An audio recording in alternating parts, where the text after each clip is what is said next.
네, 2020년 감리회 양성평등 총대 교육을 기도하심으로 시작하겠습니다. 평등과 평화의 하나님, 기독교 대한 감리회 총회를 앞두고 양성평등 총대 교육을 열 수 있게 하시니 감사드립니다.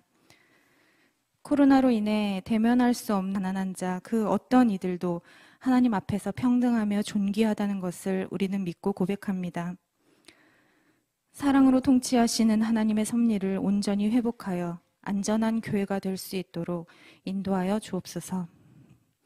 거룩한 하나님의 교회를 깨끗하게 하신 예수 그리스도의 의분을 기억합니다. 권위와 폭력 아래 억압된 이들이 자유와 해방을 누릴 수 있는 그러한 감리교회가 될 수 있도록 인도하여 주시옵소서. 오늘 이 모임이 우리 감리회가 하나님의 참된 교회로 거듭나도록 돕는 그런 힘 있는 발걸음이 되게 하옵소서. 이를 위해 애쓰고 수고한 성교국 양성평등위원회 위원들에게 보람과 희망을 안겨주시고 감리의 총대로 책임 있는 역할을 감당하고자 교육에 참여한 모든 주님의 일꾼들에게 용기와 능력을 더하여 주옵소서. 마치는 시간까지 주님께서 함께 하시고 온전히 인도하시기를 간절히 소원하며 예수 그리스도의 이름으로 기도합니다. 아멘. 여러분 안녕하세요. 양성평등위원회 공동위원장으로 일하고 있는 황창진 목사입니다. 오늘 이렇게 우리 양성평등위원회와 여선교회 전국연합회가 공동으로 주관하고 있는 이 총대교육에 비록 온라인이긴 하지만 참여하고 계시는 여러분들을 환영합니다.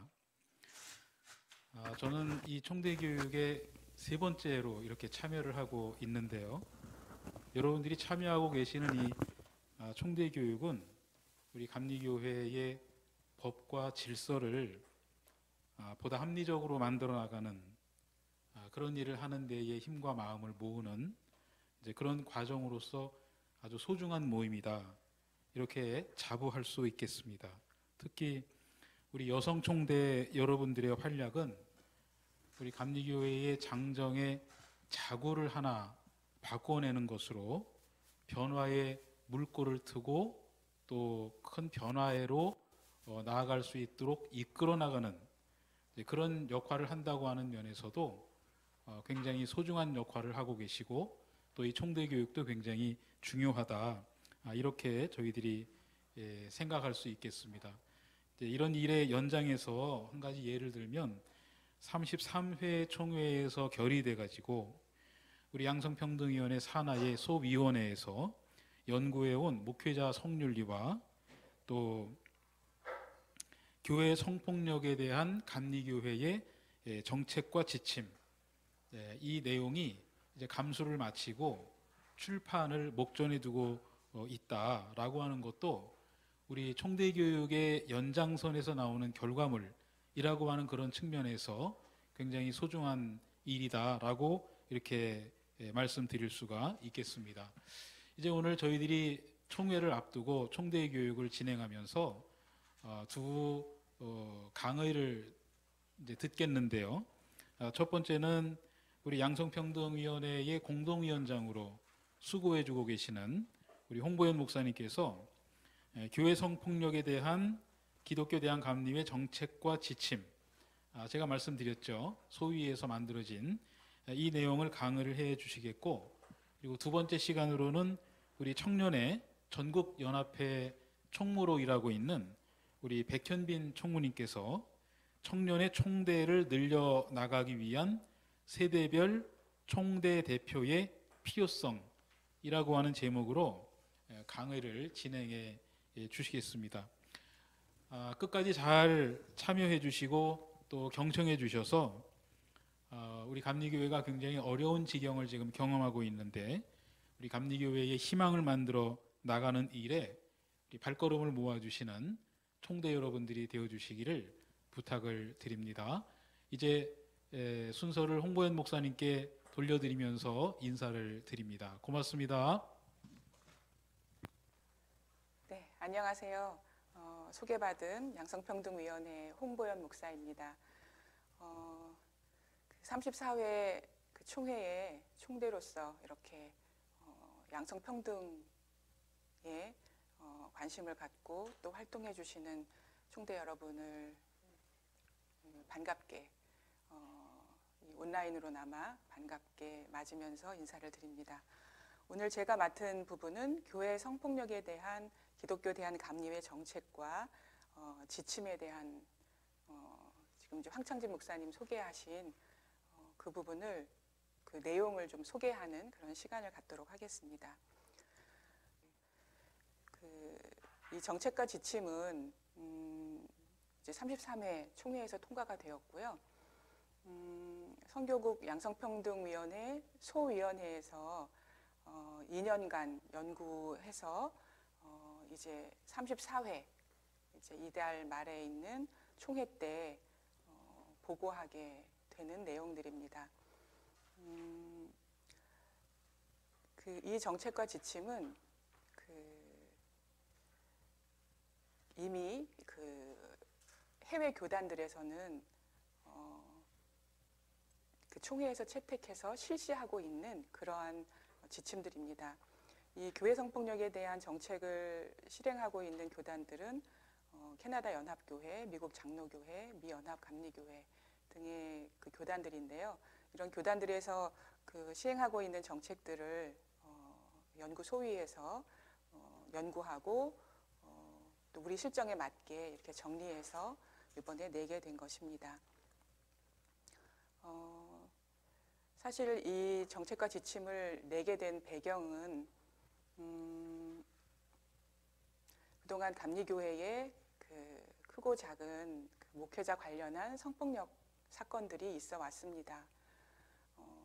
어떤 경우는 부목사가 자기 교회에 여자 청년을 성폭행하고 상해를 입혀서 실형을 살고 있는데도 불구하고 전혀 알 수 없었던, 그러니까 피해자가 이야기하기 전에는 아무도 알지 못했던 이런 사건들도 있었고, 또 어떤 경우는 이 목회자가 자기 교회 청년을 성추행하고 집행유예를 선고받은 상황에서 또다시 성폭력을 저질러서 다시 구속돼서 재판을 받는 와중에 있는데도 불구하고 그거를 아무도 알지 못하는, 피해자가 언론에 제보하기 전까지는 아무도 알지 못하는, 지방회에서조차 지방에 임원을 맡고 있는 사람이었는데도 불구하고 알려지지 않은 이런 사건들을 우리가 이제 접하게 되면서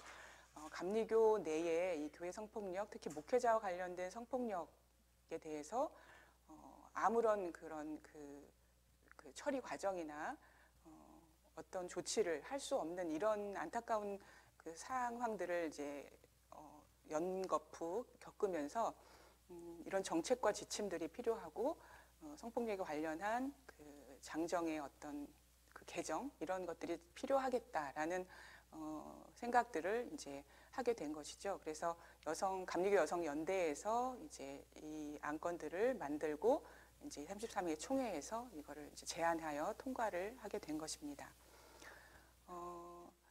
지금 이 정책과 지침은 이제 목차를 보면 이제 목적과 신학과 진술 그리고 이제 성윤리 강령, 목회자 성윤리 강령, 그리고 정책, 사후 관리, 예방, 절차 이런 순서로 이제 진행이 되어 있습니다. 이 정책과 지침의 목적은 교회 성폭력 사건의 신고와 처리 절차를 분명히 하고 의혹을 밝혀서 정의를 이루는 것이 이제 목적이 되고요. 특별히 웨슬리 신학에 맞춰서 이 교회 성폭력에 대한 신학적 진술을 우리가 정의를 했는데요. 교회 공동체에서 발생하는 성적 비행과 성폭력은 하나님의 뜻을 거스르는 범죄다라고 하는 것을 분명히 밝혔습니다. 특히 책임을 위임받은 지도자들이 저지르는 성폭력은 하나님께 위임받은 권위를 오용하는 범죄로서 엄중히 처리되어야 한다라고 하는 것을 이제 분명히 하고 있습니다.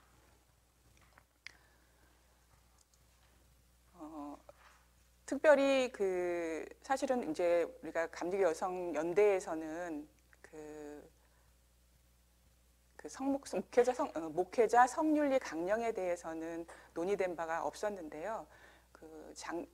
지난 33회 총대 여성 총대 분들이 모여서 워크숍을 하면서 목회자 성윤리 강령을 이 정책과 지침에 꼭 넣었으면 좋겠다라는 그런 건의가 있으셔서 특별히 이 목회자 성윤리 강령을 우리가 따로 연구해서 넣게 되었습니다.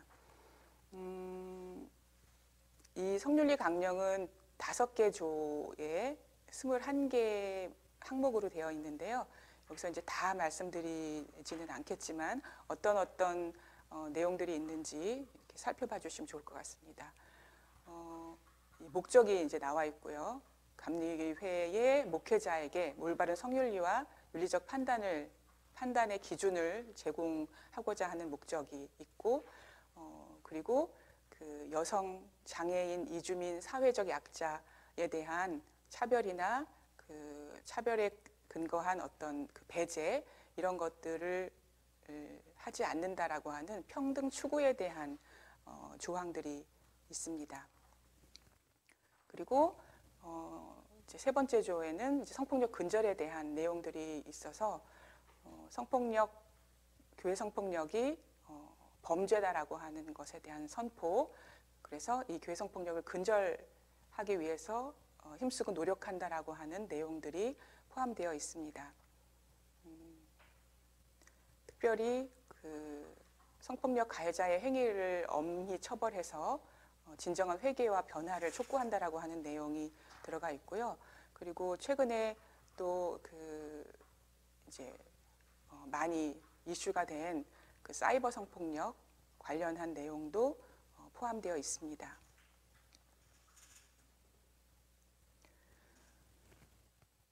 예, 그 다음에 중요한 부분이 이제 목회자의 경계에 대한 부분이 포함되어 있는데요. 사실 목회자와 교인 간의 건강한 관계를 위해서는 적절한 경계, 적절한 거리를 지켜야 할 그런 책임이 목회자에게 있다라고 하는 부분을 명백하게 밝혀놨습니다. 그래서 목회자가 자신이 갖고 있는 힘과 권위를 끊임없이 성찰하고 이를 남용하는 성적 비행을 저지르지 않는다라고 하는 부분을 분명하게 명시를 했고요. 그 다음 5번째로는 목회자의 경건에 대한 부분을 포함시켰습니다. 목회자가 스스로 취약한 존재라는 인식을 가지고 기도와 성찰 등 영적인 훈련을 지속적으로 행할 것에 대한 부분입니다. 사실 목회자들이 신도들을 돌보고 교회를 돌보고 하면서 자기 돌봄을 소홀히 함으로 인해서 많은 이제 어려움들을 겪고 그것이 교인과의 관계 또는 교회 목회에도 굉장히 큰 영향을 이제 미치게 되고 이 교회 성폭력과 같은 일들이 벌어지게 되는 것을 우리가 이제 인지하면서 정기적으로 영적인 그리고 정서적인 정신적인 지지를 받을 수 있는 지원 체계, 이를테면 목회 상담이라든지 개인 1:1 영적 지도라든지 이런 지원 체계가 있어야 될 것을 우리가 이제 굉장히 많이 생각을 했었고요. 그래서 이 부분을 포함을 시켰습니다.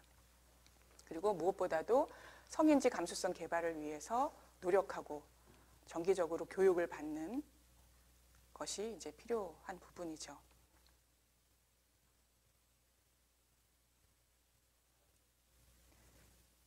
네. 그 다음은 교회 성폭력 정책에 대한 부분인데요. 이 부분은 조금 좀 자세히 설명을 드릴 수 있을 것 같습니다. 교회 성폭력 정책에는 신고와 의무에 대한 부분이 이제 들어갑니다. 교회에서 성폭력과 성적 비행이 발생했을 때 신고하도록, 이전에는 교회에서 이런 일들이 일어나면 침묵하도록 하고 이게 크게 불거지지 않도록 이렇게 피해자들의 목소리를 차단하는 그런 이제 일들이 많이 있었는데요. 적극적으로 이제 신고하고 처리할 수 있도록 하는 그 신고의 의무에 대한 부분을 우리가 포함을 시켰습니다. 특별히 그 이제 당사자뿐만 아니라 이런 성폭력과 성적 비행을 인지한 그 신도나 또는 목회자는 이거를 이제 의회와 의회 장에게 보고해야 하는, 아까 제가 이제 서두에 말씀드렸다시피 목회자가 성폭력을 저지르고 그걸로 그 사회법으로 그 형을 그 징계를 받고 있음에도 불구하고 아무도 모르고 그거를 그 의회나 의회 장에게 누구도 보고하지 않아서 또 다른 그 피해자들이 생기게 되는 이런 일들이 지속이 되어 왔었는데요. 그래서 이제 이 의회 장에게 보고하는 것이 이제 의무화되어야 된다라고 하는 부분입니다. 그리고 이게 이제 그 신고가 되면 어떤 전문적인 훈련된 전문가들이 이제 목회적 돌봄과 관심으로 조사와 평가를 진행하는 것. 지금 현재 우리 감리교 그 상황은 이제 그 성폭력 사건이 생겨서 이제 고소를 하게 될 경우에 심판위원이나 이제 재판위원회가 이제 꾸려지는데, 사실은 성폭력에 관련해서 이런 그 교육을 받거나 어떤 전문적인 인식을 가진 분들이 전무한 실정입니다. 그래서 굉장히 그 피해자에게 오히려 2차의 피해를 입히게 되는 상황들이 이제 계속 벌어져 왔었죠. 그래서 이런 어떤 그 성폭력, 교회 성폭력, 특히 이제 교회 성폭력에 대한 그 전문적인 지식을 가진 분들이 이 조사와 평가를 할 수 있도록 이제 그렇게 위원회가 구성되도록 하는 것을 이제 제안을 한 거고요. 굉장히 뭐 상식적이긴 하지만 피해자나 이제 가해자와 직접적으로 연관되지 않은 사람으로 구성되도록 하는 것, 이런 것들이 이제 포함이 되어 있습니다. 그리고 비밀과 존엄성 보장, 이거는 뭐 몇 번을 강조해도 지나치지 않은 부분이죠. 성폭력 그 피해자뿐만 아니라 이제 가해자에 대해서도 우리가 이제 이 관련자들이 이 사람들에 대해서 존엄성을 보장해주고 사생활을 보호하는 측면에서 이제 그 조사와 평가가 진행되어야 된다라는 내용입니다. 그 다음에 이제 그 피해자 중심에 대한 부분인데요. 사실 성폭력 사건은 이제 그 피해자 중심적으로 진행이 돼야 된다라고 하는 것을 여러분들이 들어보셨을 것입니다. 어떤 그 객관성이나 중립을 지킨다라고 하는 것이 사실 이 피해자들에게는 오히려 더 그 가중되는 피해를 받게 하는 그런 차원이기 때문에 그 피해자를 중심에 두고 이 사건을 이제 처리해야 된다라고 하는 내용인데요. 그 이유는 이미 이 피해자가 그 가해자와는 달리 그 힘의 그 불균형 속에서 약자의 입장에서 이제 이 피해를 입게 되는 상황들을 이제 고려해야 된다라고 하는 차원입니다. 그래서 이 피해자 중심이라고 하는 게 그 피해자에게 그 많은 어떤 그 이제 이익을 준다라는 차원이 아니라 피해자의 상황과 맥락을 충분히 고려해서 처리해야 된다라고 하는 그런 내용입니다. 왜냐하면 이 성폭력 피해는 그 위계와 위력의 힘의 불균형으로 인해서 일어나기 때문에 그래서 피해자의 맥락이 고려돼야 된다라고 하는 것이죠. 그리고 또 이제 중요한 부분이 그 경계를 지키는 것에 대한 부분입니다. 네, 앞부분에서도 말씀을 드렸는데요. 이거는 뭐 몇 번을 강조해도 지나치지 않은 부분입니다. 목회자 또 교사 이런 그 어떤 교회 내에서의 어떤 지도자들은 교인이나 학생과의 관계에서 적절한 경계를 지켜야 한다라고 하는 것이죠. 그리고 그 경계를 지키지 못한 책임은 목회자와 교사, 그 성폭력 그 교회 그 지도자에게 있다라고 하는 것을 이제 분명히 밝히고 있습니다.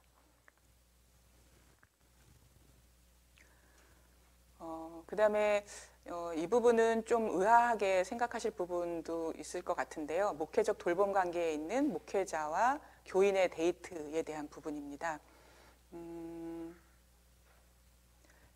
목회적 돌봄 관계에 있는 목회자와 교인의 데이트, 성적 행위는 불평등한 권력 관계로 인해서 적절하지 않다라고 하는 내용이 포함되어 있는데요.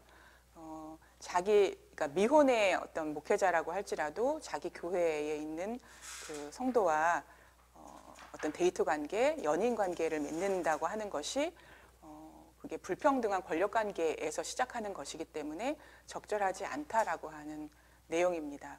그래서 만일 그 교인과 그런 어떤 그 연인 관계를 맺고자 할 때는 그 이제 목회적 돌봄 관계를 중지한 상태에서 가능하다라고 하는 내용입니다. 예, 그 어떤 일들이 있었냐면요, 이제 미성년자, 그러니까 고등학생인 그 교인과 이제 그 미혼의 그 전도사가 이제 그 연인 관계가 되었는데요. 표면적으로는 이제 연인 관계라고 하지만 사실은 이제 그 내용적으로 볼 때는 이게 얼마만큼 평등한 관계에서 이루어졌는가라고 할 때는 사실 그것이 그 명확하게 평등한 관계라고 그렇게 보여지지 않는 그런 경우들이 사실은 이제 대부분이라고 볼 수 있고요. 그래서 만일 이제 그 계속 그 연인 관계를 유지를 하려고 할 때는 그 사임을 하고 하는 것이 이제 마땅하다라고 하는 내용들을 우리가 넣습니다. 왜냐하면 이제 그게 어떤 경우는 이제 데이트 성폭력 상황에서 이제 어쩔 수 없이 결혼까지 가게 되고 이제 뭐 이런 관계 상황들이 있고 또 그런 상황에서 다른 그 자기 교회에서 교인과 교인 그 여자 청년과 또 이제 성폭력을 하게 되는 이런 이제 사건들이 이제 간혹 있어서 이거는 굉장히 중요한 부분이라고 우리가 여겨져서 이 부분을 이제 이 정책에 이제 포함을 시켰던 것입니다. 예, 그리고 이제 의무 교육에 대한 서약서를 쓰도록 하는 부분도 저희가 이제 포함을 시켰는데요. 이 지침의 그 말미에 보면 이 서약서 또는 그런 그 서류 양식에 대한 부분도 포함을 시켜놨습니다.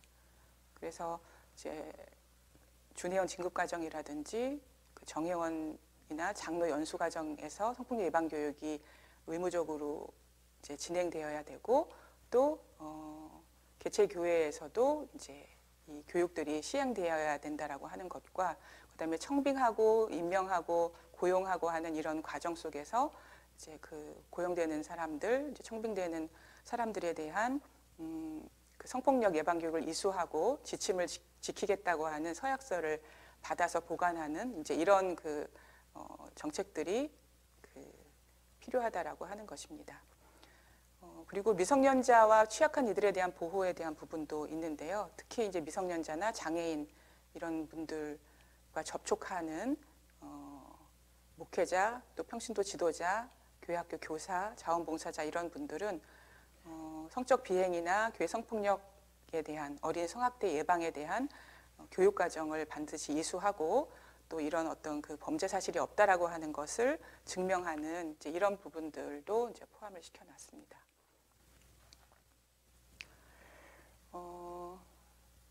그다음에 이제 뭐 머지않아 이제 그 선거가 또 이제 시작이 되는데요. 감리교 목회자 자격 심사와 또 그 그 연회 보고할 때 이제 품행 통과 뭐 이런 이제 그 보고에 있어서 목회자 성범죄 연루가 되어 있는지의 여부 이런 것들을 조사하고 보고하는 그런 그 절차들이 이제 반드시 포함되어야 된다라고 하는 것이고요.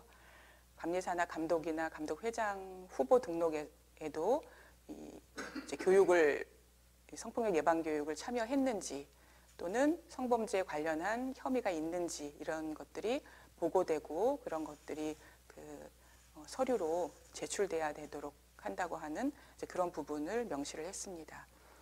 성폭력에 대한 처벌에 대한 부분도 들어가 있는데요. 특별히 이제 아동 청소년이나 이제 취약계층에 대한 성폭력 가해자에 대한 가중처벌에 대한 내용들이 포함되어 있고요. 이런 이제 성폭력, 그러니까 어린 성폭력 가해자 같은 경우에는 교회기관이나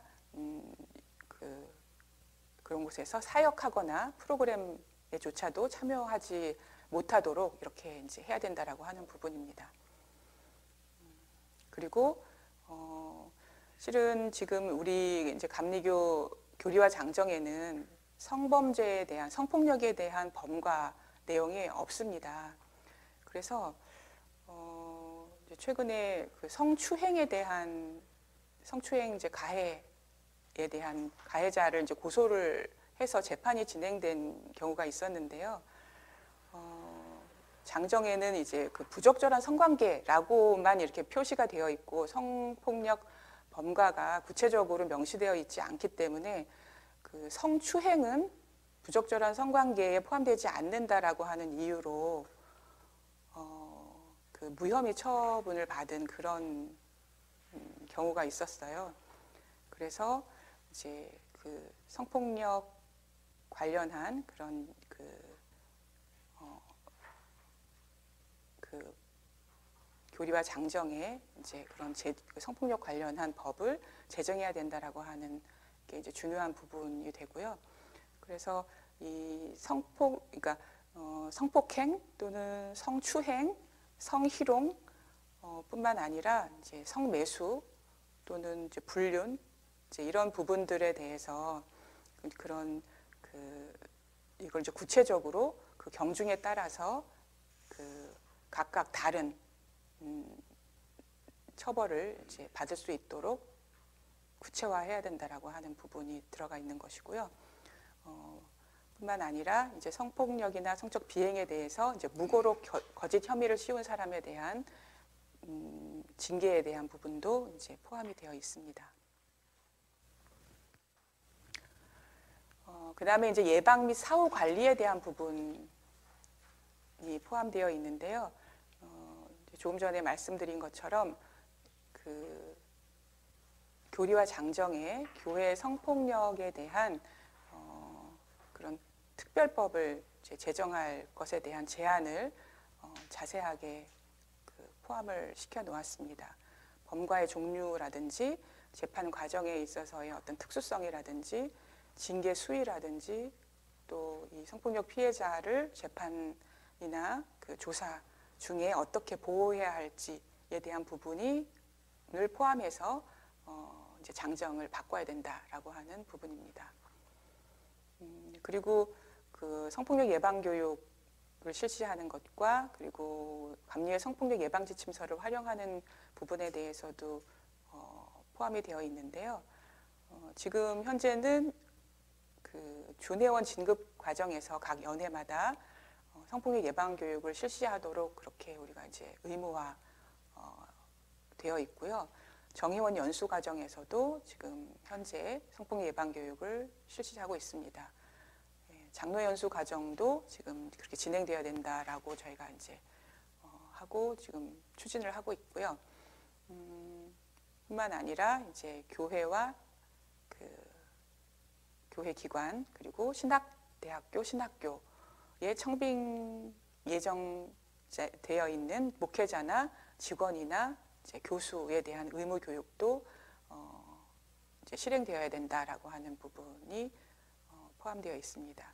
그리고 저희가 그 작년 2018년도에 감리회 성폭력 예방 지침서를 그 양성평등위원회에서 만들어서 배포를 한 바 있습니다. 이것이 지금 그 감리교 홈페이지, 본부 홈페이지에 그 자료실에 PDF로 올라가 있습니다. 참고하셔서 이제 적극적으로 활용하도록 그렇게 이제 안내가 되어 있고요. 그 다음에 이제 감리교 성폭력 상담센터에 대한 안내도 되어 있습니다.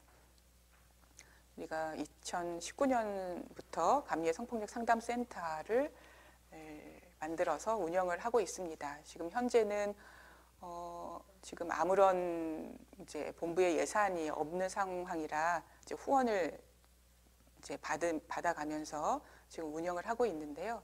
지금 여기 센터 대표 한 분이 이제 신고 또는 제보를 받아서 피해자들을 만나고 그렇게 지원을 하고 있습니다. 감리회 홈페이지에 이제 그 배너가 있어요. 그래서 이제 그 홈페이지의 배너를 통해서 그 이메일 신고를 하실 수도 있고 또 전화로 지금 신고를 하실 수 있는데 아직까지는 이제 자원봉사로 한 분이 이거를 맡아서 하고 계시기 때문에 매일 진행되지는 않고 이제 월요일, 수요일, 금요일 이렇게 일정한 시간에 전화를 받고 있습니다. 그래서 지금 이제 성폭력 상담센터로 이제 제보가 된 그 내용들을 지금 그 성폭력 상담센터 운영위를 지금 만들어서 지금 이제 그 지원을 하고 있는데요. 아직까지는 굉장히 많은 그 후원과 그 지원이 필요한 상황입니다.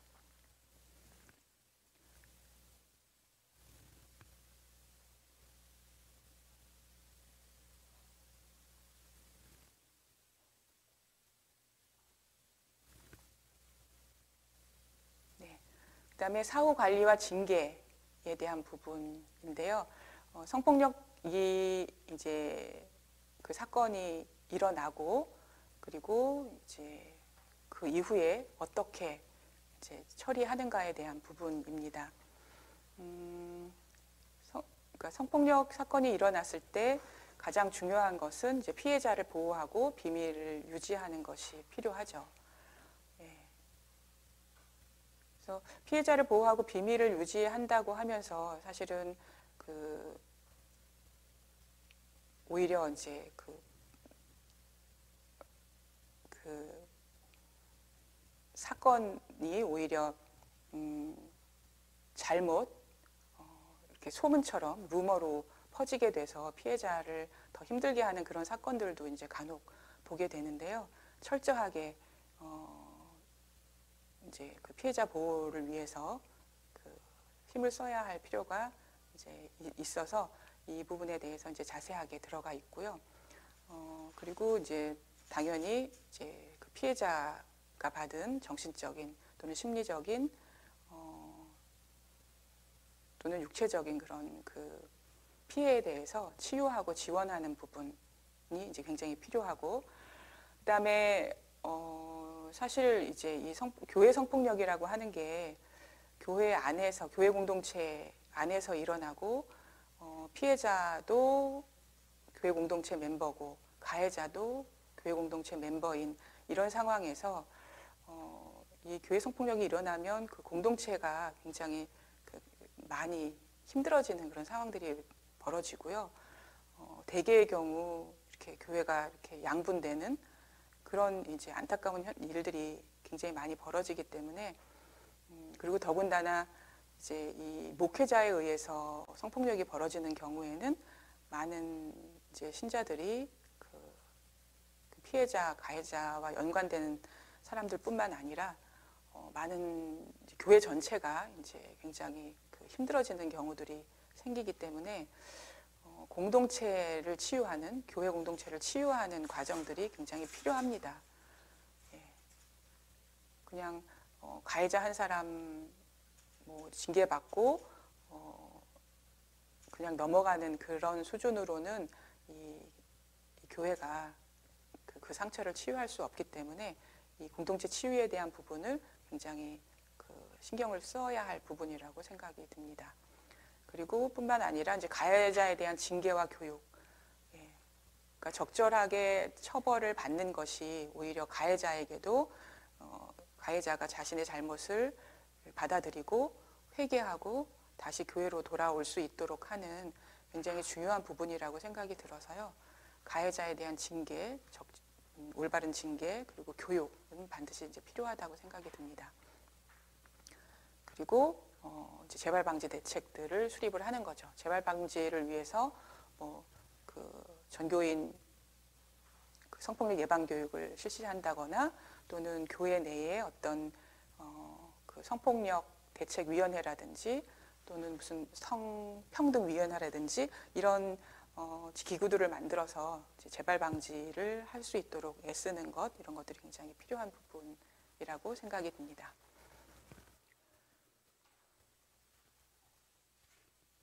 네, 그 처리 절차도 예시를 이제 많이 드러났는데요.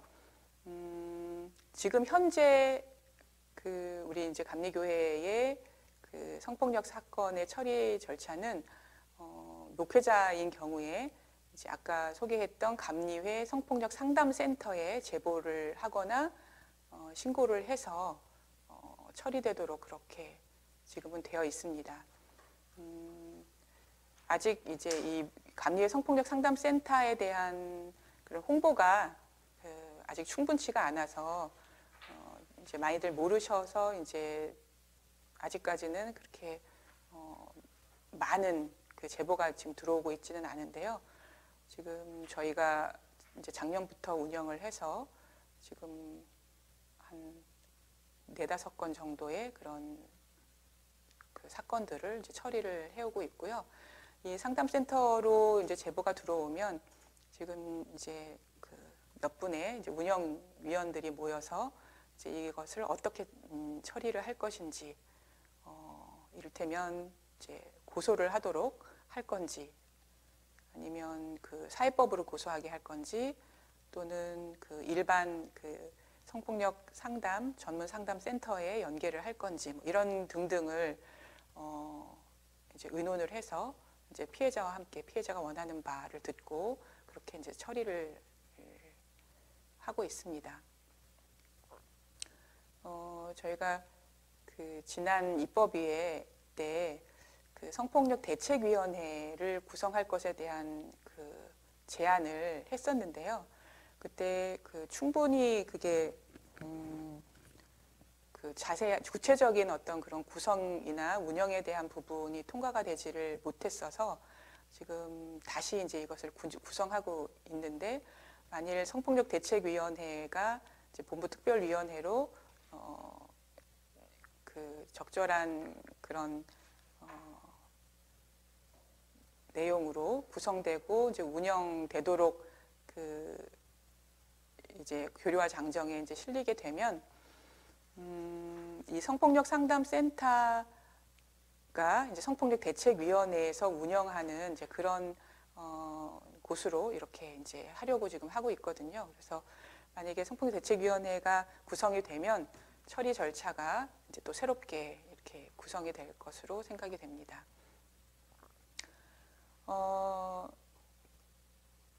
우리가 이제 좀 생각해 봐야 될 부분들이 뭐가 있냐면요.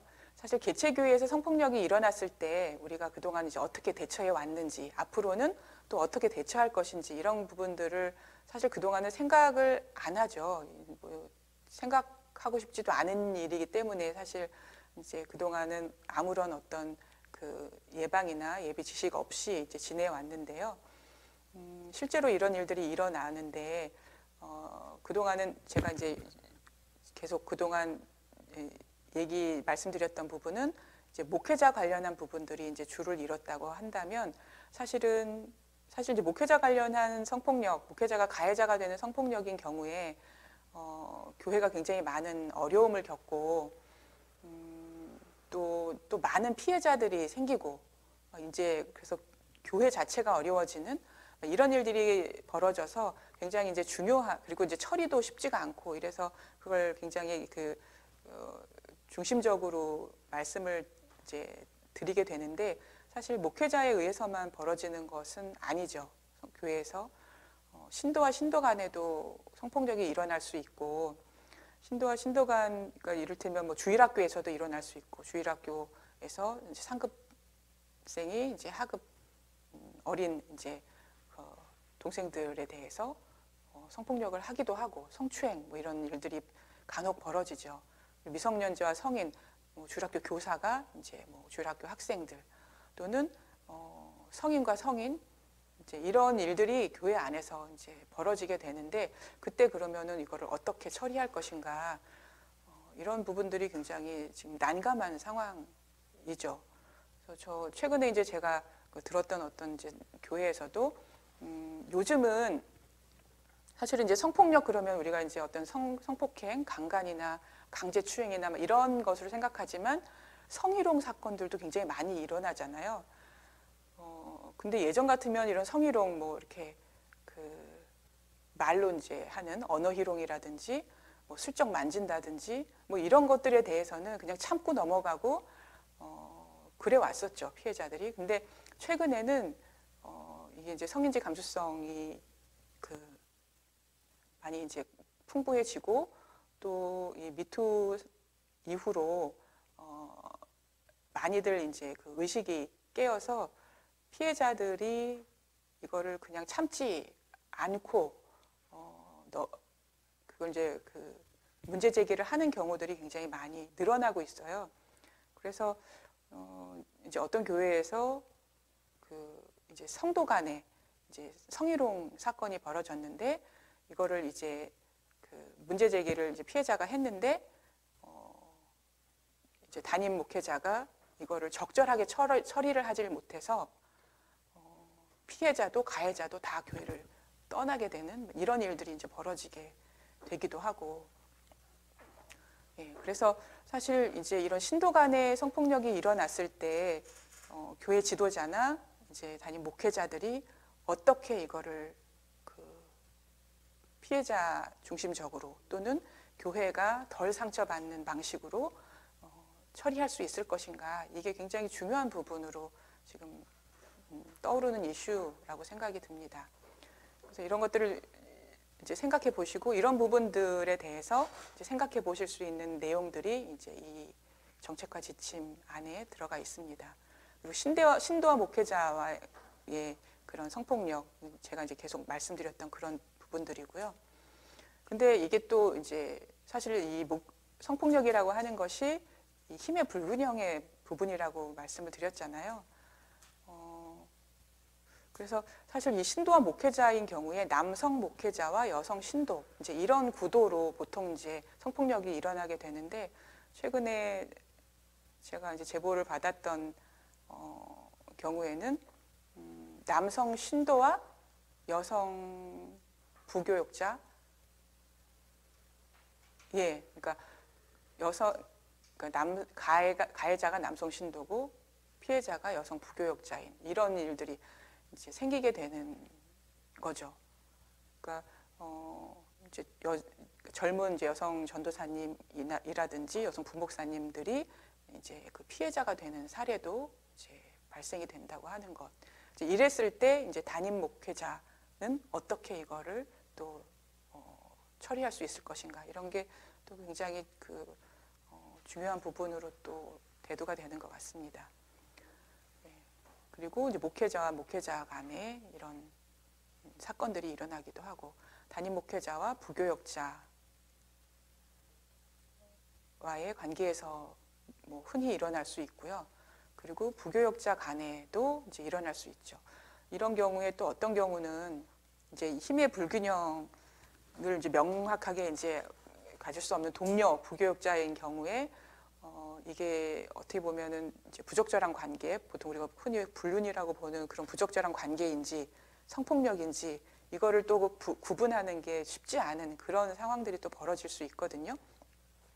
그래서 사실은 이제 이런 게 이 교회 성폭력이라고 하는 게 공동체 내에서 이루어지는 어떤 사건들이기 때문에 처리하기가 굉장히 쉽지가 않아요.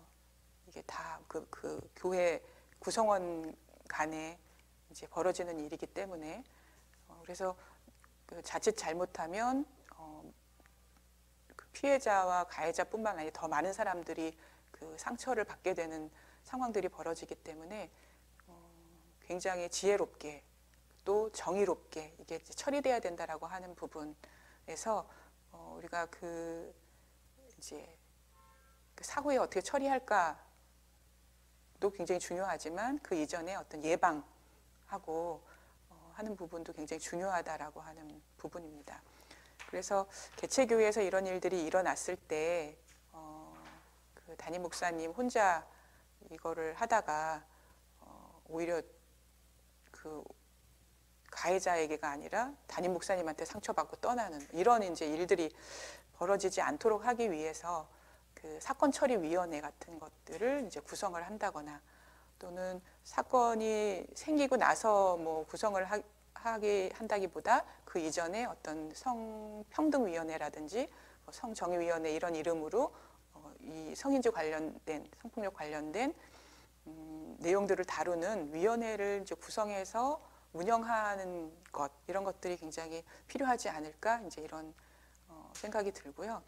그다음에 사실은 사건 처리에서 우리가 이제 굉장히 중요하게 보는 것이 내가 이거를 할 수 없다면 자신이 없다면 전문기관에 연계하는 것이 굉장히 중요하다. 전문기관에 연계하거나 전문기관의 도움을 받아서 지금 뭐 성폭력 상담소 같은 경우는 뭐 각 그 구마다 뭐 이렇게 있고 하니까 굉장히 도움 받기가 용이합니다. 그래서 이런 전문기관에 연계하는 것이 이제 훨씬 좋을 수 있다라고 하는 부분을 이제 말씀을 드리고요. 그런 부분들이 이 정책과 지침 내용에 포함되어 있습니다. 그리고 우리가 이제 중요하게 생각해서 넣었던 부분이 이제 대처 매뉴얼이에요. 그래서 여기는 이제 피해자를 어떻게 지원하는지에 대한 지원 방법에 대한 부분이 있고 피해자 본인이 어떻게 이제 할 수 있는지 그리고 성희롱 가해자, 내가 가해자로 지목받았을 때 어떻게 하면 좋은지 그리고 이 가해자 주변인들이 어떻게 해야 이 2차 피해로, 2차 가해자로 되지 않는지 이런 부분들에 대한 매뉴얼을 이제 거기다가 포함을 시켰습니다. 근데 사실 이 매뉴얼이라고 하는 거는 우리가 이제 성인지 감수성이 점점 더 이렇게 풍부해지고 점점 그 폭이 넓어지면서 이 매뉴얼도 이제 바뀌어야 된다라고 생각을 해요. 그래서 이 매뉴얼은 굉장히 유연하게 여러분들이 이제 보시면서 그 교회 공동체의 어떤 구성원들이나 교회의 규모나 뭐 이런 것들을 보면서 이제 이 매뉴얼들을 활용을 하실 수 있으면 좋을 것 같습니다. 그래서 이런 부분들이 이제 포함이 되어 있습니다. 그리고 이제 마지막으로는 이제 관련 서류 양식들을 이제 포함을 시켰는데요. 여기 뭐 글이 많지만 사실 이제 이런 것들이 포함된다라고 하는 거를 그냥 제가 보여드린 거고요. 예. 이제 교역자나 이제 사역자들 청빙할 때 필요한 서류들. 그래서 이를테면 본인은 성폭력 가해 행위로 인해서 민사, 뭐 민원, 뭐 형사소송 이런 거에 관계가 없습니다라고 하는 거를 이제 증명하고 확인하는 그런 내용의 서류들이죠. 네, 그래서 이제 사법당국에 제출한 정보 뭐 이런 것들을 공개받을 수도 있고, 네, 그렇습니다. 지금은 이제 그런 게 없죠. 지금 우리 지금 현재는 청빙하거나 이럴 때 성폭력 피해에 대한 가해에 대한 이런 것들이 없는데 이런 게 돼야 되지 않겠는가 하는 이제 그런 어떤 제안으로서 이런 서류들을 올려드렸습니다. 예. 그리고 이제 그 고용 절차뿐만 아니라 그 청빙 절차에 대한 서류도 있고 그리고 성폭력 이제 신고 양식 뭐 이런 부분들을 이제 포함시켜 놓았습니다. 네. 네, 제가 그 준비한 부분은 여기까지고요. 이 부분을 이걸 만들기 위해서 사실 2년 정도 우리가 양평위 소위원회 위원분들이 굉장히 많은 애를 쓰셨습니다. 네, 감사를 드리고요. 이 정책과 지침이 이번 총회에서 잘 채택이 돼서 또 배포가 될 텐데 여러분들이 잘 활용하실 수 있기를 바라면서 마치도록 하겠습니다. 감사합니다.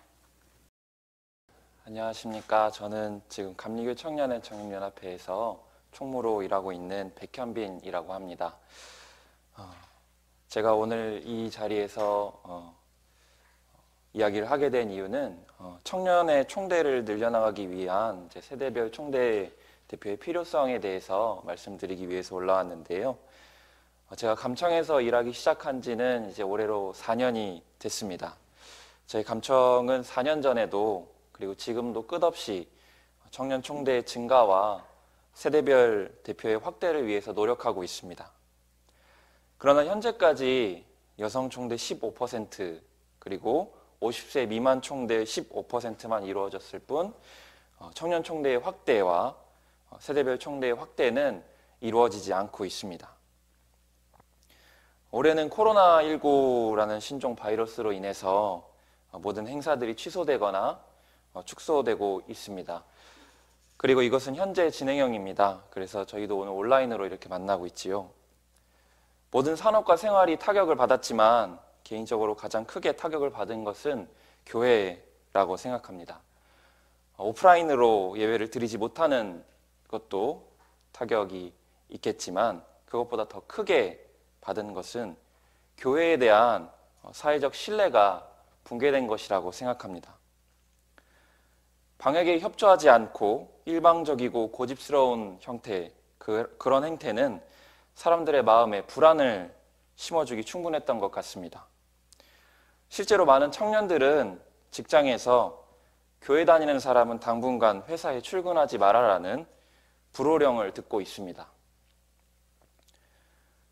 그러나 아이러니하게도 청년들이 떠나가고 교회에 대한 세상의 시선이 곱지 않아질수록 현재 권력을 누리고 있는 이들, 제가 요 원고에는 특히 50대 남성이라고 적어놨는데요. 이제 주로 총대로 나가시는 분들의 힘은 더욱더 강해지고 있는 것 같습니다. 제 주위에 많은 청년들 그리고 심지어는 저조차도 교회가 원래 이런 곳이었던가 하는 푸념 섞인 절망이 가득 차기 시작했습니다. 기성세대들은 우리에게 귀에 박히도록 이야기합니다. 청년이 교회의 미래라고 말입니다. 그러나 정작 교회의 행정을 처리하고 교회의 법을 만드는 자리에서 청년은 도구로 전락하며 배척당하기 일쑤입니다. 젊은 사람들은 이런 거 몰라도 된다고, 나이도 어린 사람이 벌써 뭐하러 이런 거 하냐고 말입니다. 교단의 행정과 법에서 배척당하는 이는 비단 청년뿐만이 아닙니다. 이미 수년 전 교리와 정정이 여성과 50세 미만에 대해 15%에 대한 할당을 지정했지만 해마다 지키는 곳보다 지키지 않는 곳이 더 많이 있습니다. 그리고 허울 좋은 변명을 늘어놓습니다. 자격 요건이 되지 않아 그렇다고 말입니다. 정말로 물어보고 싶습니다. 정말로 자격 요건이 되지 않는 것인지 아니면 자격 요건을 만족시키고 싶지 않은 것인지 말입니다. 제가 이 자료에 이제 작년에 저희 청년회가 제출했었던 이제 의회법 개정안을 가지고 왔는데요. 이제 요걸 토대로 조금 필요성에 대해서 설명을 드리겠습니다. 화면이 준비가 되어 있지 않아서 제가 말로 충분히 설명을 드리도록 하겠습니다. 교리와 장정에는 이제 총대를 구성하기 위한 법이 있습니다. 이제 그 의회법이라고 하는데요. 이제 그 의회법 제4조 1장에 총칙에 총대 구성에 대해서 이렇게 적혀 있습니다. 이제 방금 말씀드렸던 15% 여성, 15% 50세 미만이 적시되어 있는데요. 자격자가 없어 선출이 불가능한 경우를 제외하고 연회와 총회, 입법의회 대표 각 15%는 여성으로 선출하며 15%는 연령이 50세 미만인 이 중에서 선출한다. 이게 지금 현재 법입니다. 근데 저희가 작년에 개정안으로 제출했었던 것은 자격자가 없어 선출이 불가능한 경우를 제외하고 연회와 총회, 입법의회 대표는 각 15%는 여성으로 선출하며 15%는 연령이 50세 미만인 이 중에서 선출하되 5%는 연령이 50세 미만, 5%는 40세 미만, 5%는 30세 미만인 이 중에서 선출한다로 이제 고쳐서 개정안을 제출했습니다. 하지만 부결되었습니다. 그래서 저희는 이 개정안에 대해서 계속해서 몇 년 전부터, 수해 전부터 계속 제출하고 있지만 계속 부결되고 있는 상황인데요. 저희는 이 사항들이 관철될 때까지, 이대로 진행될 때까지 계속 법안을 제출할 예정입니다. 2019년 작년 기준으로 저희 감리회 전체 성도는 131만 3,930명입니다. 이 중에서 청년은 88,853명이고요. 청장년은 44,154명입니다. 하지만 직전 총회, 2018년에 있었던 행정총회 총대 중에 1,461명이 총대였는데요. 그 중에 50대 미만 총대는 117명이었습니다. 총 8%이고 50대 미만 평신도 총대는 55명에 불과했습니다. 이는 감리회 평신도 중 청년부와 청장년부의 합계 14만 3,007명, 총 10.1%인데요. 그 10.1%를 대표하기에도 턱없이 부족합니다. 더 나아가 전체 성도 중 청년은 6.7%를 차지하는데 30대와 20대 평신도를 보통 청년이라고 교회에서 부르는데요. 그 평신도, 청년 총대는 전체 총대 구성원 중에 고작 0.2%밖에 되지 않습니다. 그리고 20대 총대는 단 한 명 존재합니다. 그 단 한 명 존재하는 총대는 저희 감리교 청년의 회장님이십니다. 평신도 직능대표로 당연직 총대이면서 단 한 명 존재하는 총대입니다. 그래서 선출직 총대로 20대는 단 한 명도 존재하지 않습니다. 이는 개교의 현실에 굉장히 맞닿아 있는 것 같습니다. 전체 감리교회 6,700여 교회 정도 되는데요. 그 6,700여 교회 중에 과연 청년주일이 언제인지 알고 있는 교회는 손에 꼽을 것 같습니다. 그리고 전체 성도의 6.7%를 차지하는 청년들의 권리를 보호하고 권익을 증진시키려는 노력은 찾아볼 수 없는 것 같습니다.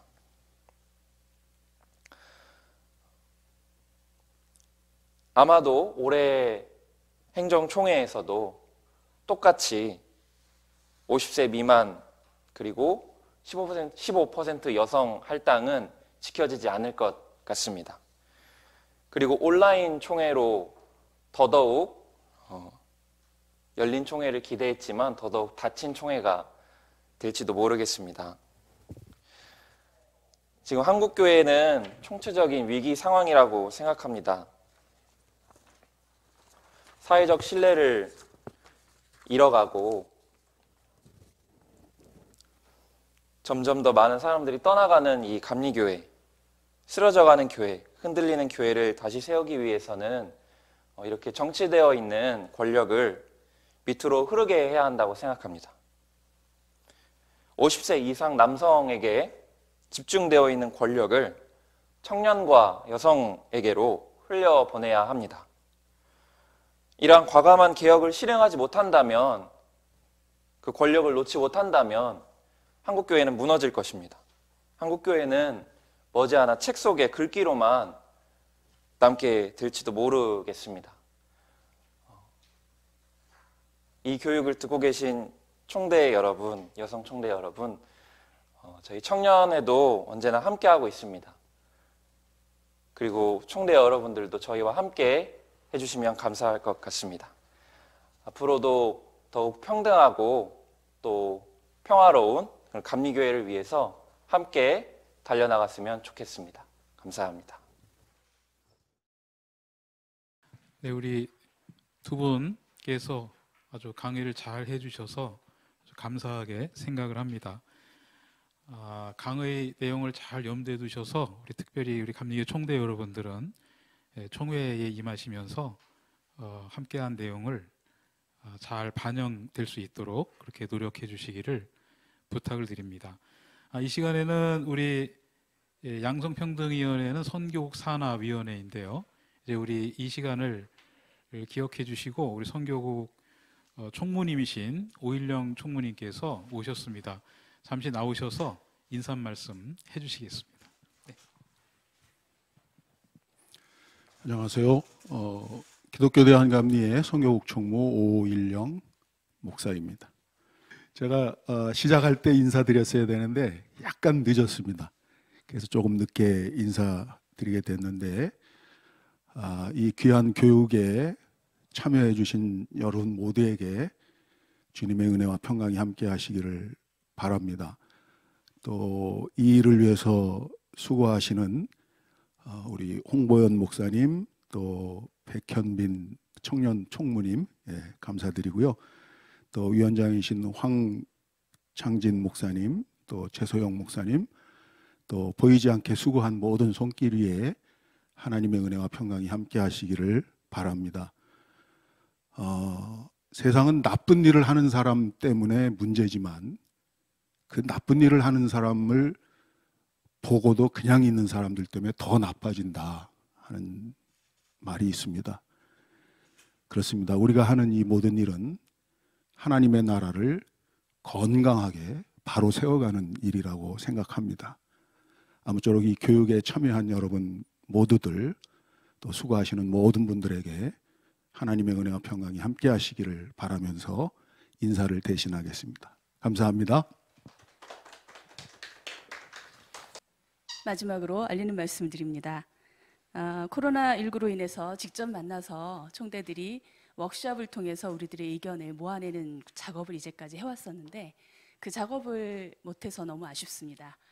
올해 총회가 어떻게든 열리긴 할 겁니다만 충분하게 의견을 개진하고 모아내는 총회를 기대하기가 약간 어려울 수도 있습니다.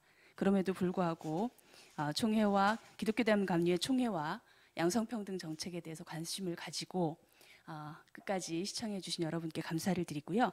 좋은 의견을 저희들에게 많이 전달해 주시면 저희들이 최대한 반영할 수 있도록 노력을 하겠습니다. 안타깝게도 총회 준비가 조금 아쉬워서 총대 명단이 10월 둘째 주 다음 주나 되어야 확정이 된다고 합니다. 그때 다시 한번 여러분들에게 자료를 공유해 드리겠습니다. 오늘 양성평등 총대 교육은 선교구 양성평등위원회와 여선교회 전국연합회가 공동으로 주관했습니다.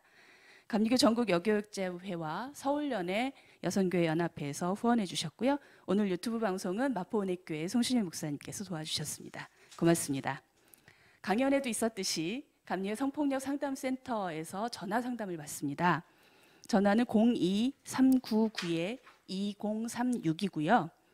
월요일, 수요일은 14시에서 15시, 금요일은 11시에서 14시 사이에 상담이 가능합니다.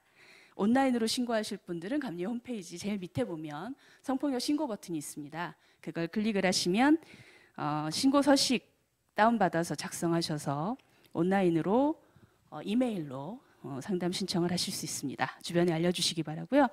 감리의 성폭력 예방 지침서는 감리의 본부 홈페이지 통합자료실 감리회 자료 190번에 있습니다. 오늘 이번 총회에 배포될 교회 성폭력에 대한 기독교에 대한 감리의 정책과 지침도 PDF 파일로 본부 홈페이지에 올릴 테니까 많이 활용해 주시기 바랍니다. 함께해 주셔서 감사하고요. 앞으로 기독교에 대한 감리회가 조금 더 성인지 감수성을 가지고 있고 양성평등한 그리고 성폭력이 근절될 수 있는 무엇보다도 청년 총대들이 본인들의 목소리를 마음껏 낼 수 있는 그런 기독교 대한 감리의 총회가 되기를 바랍니다. 함께 기도해 주시기 바랍니다. 고맙습니다.